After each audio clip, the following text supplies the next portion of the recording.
Please subscribe Aviral Times for latest news update and press the bell icon to get all the latest video updates. Bharat में इस साल अक्टूबर-नवंबर में होने वाले T20 विश्व कप को यूएई और ओमान में स्थानांतरित करने की तैयारी है।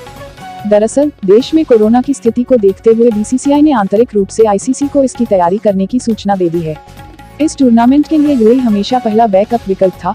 अक्टूबर के अंतिम सप्ताह में शुरू होने वाले टूर्नामेंट के लिए ओमान की राजधानी मस्कट को अबू धाबी, दुबई और शारजाह के अलावा चौथे स्थान के रूप में जोड़ा गया है। कोरोना की दूसरी लहर में बुरी तरह से प्रभावित सेवा क्षेत्र के लिए अलग से 15,000 करोड़ रुपए के लोन की व्यवस्था की गई है। आरबीआई की तरफ से यह घोषणा की गई है। इस स्कीम के तहत सेवा क्षेत्र के उद्यमी अगले सप्ताह सोमवार यानी 7 जून से लेकर अगले साल 31 मार्च तक लोन ले सकेंगे।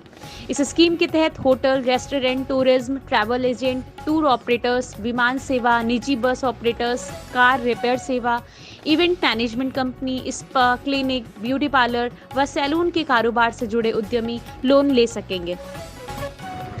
कोरोना के घटते मामलों को देखते हुए सरकार ने अर्थव्यवस्था की रिकवरी में तेजी के लिए अपनी तैयारी शुरू कर दी है। इसके तहत सरकार जल्द से जल्द इंफ्रास्ट्रक्चर परियोजनाओं के काम में तेजी लाना चाहती है ताकि आर्थिक पहिए की रफ्तार तेज की जा सके। वित्त मंत्री निर्मला सीतारमण ने सभी मंत्रालयों को इंफ्रास्ट्रक्चर परियोजनाओं पर होने वाले खर्चे में तेजी लाने के लिए निर्देश दिए हैं। उन्होंने सभी मंत्रालयों से इस काम में निजी क्षेत्रों को सहयोग करने के लिए भी कहा है। वित्त मंत्री ने कहा है कि महामारी के बाद अर्थव्यवस्था को ताकत देने में पूंजीगत खर्च में होने वाली बढ़ोतरी महत्वपूर्ण भूमिका निभाएगी। कोरोना की दूसरी लहर ने चालू वित्तीय वर्ष 2021-22 के दौरान तेज विकास दर की उम्मीदों को झटका दिया है। भारतीय रिजर्व बैंक ने वित्त वर्ष के लिए जीडीपी विकास दर के 10.5% अनुमान को घटाकर 9.5% कर दिया गया है। मौद्रिक नीति समीक्षा की घोषणा करते हुए आरबीआई गवर्नर शक्तिकांत दास ने किसी भी तरह की नीतिगत ब्याज दरों में कोई बदलाव नहीं किया है, लेकिन इस बात की पूरी व्यवस्था की गई है कि बैंकिंग सिस्टम में पर्याप्त राशि रहे ताकि सभी को कर्ज मिल सके। वैज्ञानिकों के एक पक्ष का कहना है कि वायरस के बारे में अनुसंधान दुनिया भर में चलते रहते हैं, वहां हादसे भी होते रहते हैं, इसलिए अगर ऐसा वुहान में भी हुआ होगा तो उसे महज एक दुर्घटना ही समझा जाना चाहिए। दुनिया में कम से कम ऐसी 59 प्रयोगशालाएं या तो इस समय मौजूद हैं या बन रही हैं जहां खतरनाक जैविक अनुसंधान किए जाते हैं या भविष्य में किए जाएंगे। पिछले एक दशक में ऐसी प्रयोगशालाओं की संख्या तेजी से बढ़ी है। रिपोर्ट के मुताबिक अभी मौजूद या बन रही प्रयोगशालाएं 23 देशों में हैं, जिनमें ब्रिटेन, अमेरिका, चीन, भारत, गैबॉन और आइवरी कोस्ट शामिल हैं। वुहान की प्रयोगशाला भी इन्हीं 59 प्रयोगशालाओं में एक है। नीति आयोग के सदस्य वीके सारस्वत ने कहा कि भारत ने कोविड-19 की दूसरी लहर का अच्छी तरह से प्रबंधन किया है, जिससे देश में नए मामलों की संख्या में काफी कमी आई है। उन्होंने कहा कि अब तीसरी लहर से निपटने की तैयारी करनी होगी, जो युवा आबादी को अधिक प्रभावित कर सकती है। सारस्वत ने आगे कहा कि भारत की महामारी वैज्ञानिकों ने बहुत स्पष्ट संकेत दिए हैं कि कोविड-19 की तीसरी लहर अपरिहार्य है और इसके सितंबर-अक्टूबर से शुरू होने की संभावना है। इसलिए देश में अधिक से अधिक लोगों को टीकाकरण कराना चाहिए। बनारस हिंदू विश्वविद्यालय के प्रोफेसर वीके शुक्ला ने कहा कि कोविड काल में पूरा विश्व विषम परिस्थितियों से गुजर रहा है। कोरोना का प्रभाव शिक्षा पर पड़ा है। हमारे पास ऐसे संसाधन हैं जिससे हम शिक्षा के काम को कर सकते हैं। ऐसे वक्त में ऑनलाइन पढ़ाई ही एकमात्र व्यवस्था है जिससे शिक्षण कार्य किया जा सकता है। अभी ऑनलाइन क्लासेस के माध्यम से ही शिक्षा को बढ़ाया जा रहा है, लेकिन क्लासरूम टीचिंग का कोई विकल्प नहीं है। सरकार ने ट्विटर को नोटिस जारी कर उसे तत्काल नए आईटी नियमों के अनुपालन के लिए एक आखिरी मौका दिया है। सरकार की ओर से आगाह किया गया है कि यदि ट्विटर इन नियमों का अनुपालन करने में विफल रहती है तो वह आईटी कानून के तहत दायित्व से छूट को गंवा देगी। इलेक्ट्रॉनिक्स एवं सूचना प्रौद्योगिकी मंत्रालय ने कहा कि ट्विटर द्वारा इन नियमों के अनुपालन से इनकार से पता चलता है कि माइक्रो ब्लॉगिंग साइट में प्रतिबद्धता की कमी है और वह भारत के लोगों को अपने मंच पर सुरक्षित अनुभव प्रदान करने का प्रयास नहीं कराना चाहती।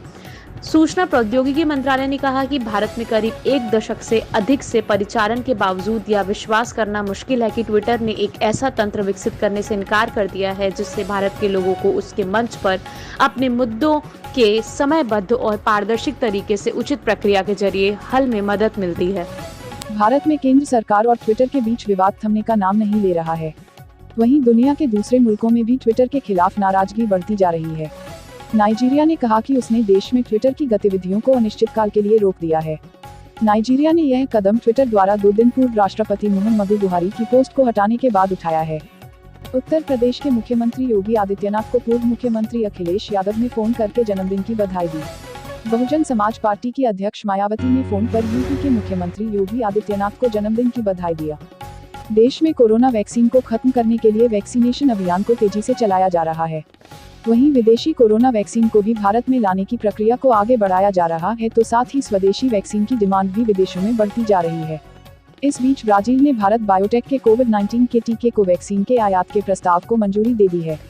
भारत द्वारा संयुक्त राष्ट्र के शांति रक्षकों के लिए दिए गए 2 लाख कोविड-19 टीका का इस्तेमाल हो रहा है और काफी संख्या में शांति रक्षकों को टीका लग चुका है। संयुक्त राष्ट्र के प्रमुख एंटोनियो गुतारेस के प्रवक्ता ने यह जानकारी दी।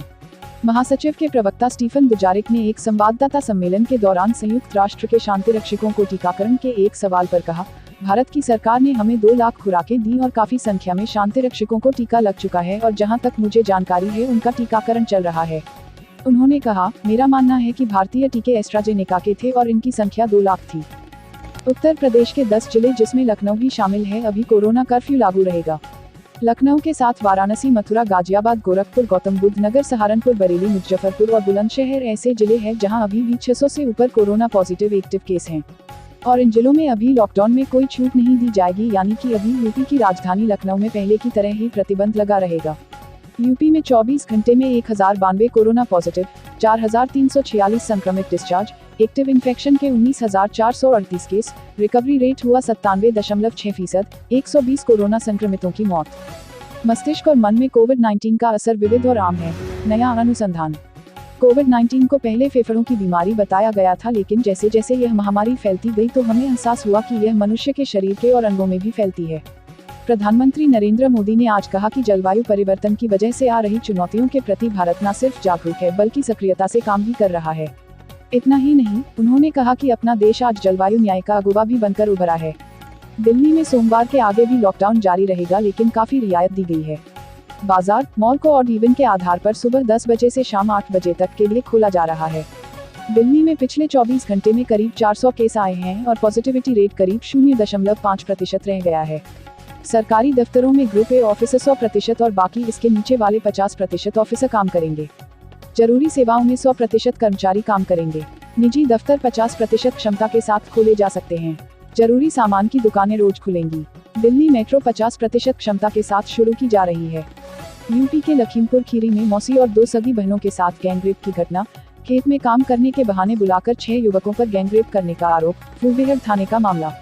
Uttar Pradesh public service commission ने कई विभागों में 129 पदों पर भर्तियां निकाली हैं। इन पदों के लिए ऑनलाइन आवेदन 4 जून 2021 से शुरू हो चुके हैं। इन पदों पर अभ्यर्थियों का चयन ऑनलाइन परीक्षा के आधार पर किया जाएगा। रजिस्ट्रेशन की आखिरी तारीख 1 जुलाई 2021 है। सभी उम्मीदवारों को फॉर्म कंप्लीट करके 5 जुलाई 2021 तक सबमिट करना होगा। फिलहाल एग्जाम की तारीख तय नहीं की गई है। रूस के राष्ट्रपति व्लादिमीर पुतिन ने इस बात पर जोर देकर कहा कि प्रधानमंत्री नरेंद्र मोदी और चीन के राष्ट्रपति शी जिनपिंग दोनों जिम्मेदार नेता हैं, जो दोनों देशों के बीच मुद्दों का समाधान करने में सक्षम हैं। उन्होंने कहा कि यह महत्वपूर्ण है कि क्षेत्र से इधर किसी भी ताकत को इस प्रक्रिया में हस्तक्षेप नहीं करना चाहिए।